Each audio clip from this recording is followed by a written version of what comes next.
तब श्री भगवान जी बोले कि हे गरुड़, स्त्री पुरुष के प्रसंग द्वारा मरने वाले प्राणी कैसे उत्पन्न होते हैं वह मैं तुम्हें बताता हूँ।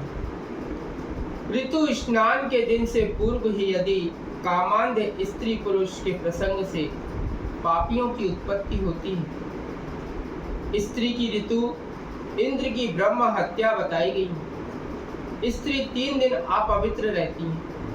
चौथे दिन स्नान के बाद वे शुद्ध होती है।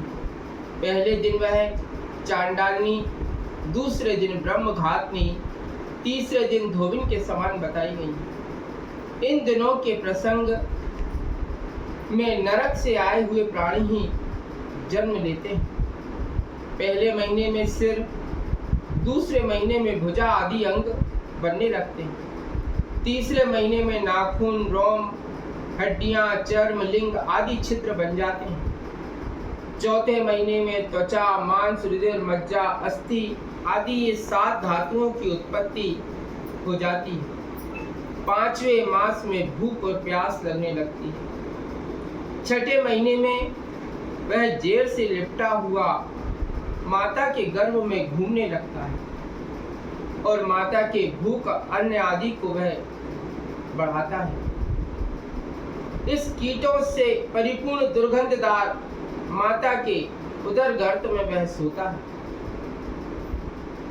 माता के पेट में कीट आदि भूखे जंतु उसके कोमल अंगों को जब काटते हैं, जिससे घायल होकर वह बार बार मूर्छित होता है। जब कभी माता कड़वी, तीक्ष्ण, गर्म, नमकीन, कसौली एवं कठोर वस्तु ग्रहण करती है तो उसके स्पर्श से उसके अंगों को बड़ी वेदना होती है। वे जरायु से कसा हुआ हाथों द्वारा आवृत रहता है। वह नीचे सिर, ऊपर की ओर पांव किए हुए, टूटी पीठ वाला, सिर को दोनों जांघों से मिलाकर गोलाकार पिंजरे में कैद हुए पक्षी की भांति दुखित होता रहता है माता की गर्भ में। सैकड़ों जन्मों के प्रभाव से कहीं ईश्वर के नाम की स्तुति उठती है। यदि पुण्योदय हुआ तो गर्भ में वह ईश्वर का स्मरण करता है और दुख के मारे लंबे लंबे श्वास लेता है। फिर जीव सप्त धातुओं से बंधा पशु की भांति भयभीत हो हाथ जोड़कर ऋषियों की भांति जिसने उसे गर्भ में धारण किया, और जब इन दुखों को देखता है तो देखकर कांप उठता है। गर्भ में एक जगह टिक नहीं पाता, विष्ठा से उत्पन्न कीट की भांति उदर में इधर उधर फिरता रहता है। इस ज्ञान के जगत के आधार सब पापों का नाश करते हैं। अपने से मोहित होकर मैं अपने शरीर, पुत्र, पत्नी, भाई आदि से ममता करके अभिमान करता रहा। इसी के कारण इस जन्म और मरण के बंधन में मैं पड़ा।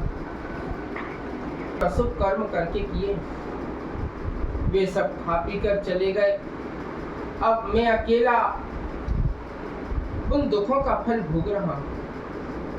हे दयालु, यदि मैं इस योनि से एक बार जन्म और मरण का बंधन दूर हो जाए, हे प्रभु, शीघ्र ही कष्ट पूर्वक बाहर आता है, किंतु श्वास एवं पूर्वोक्त ज्ञान स्मृति सब चली जाती है।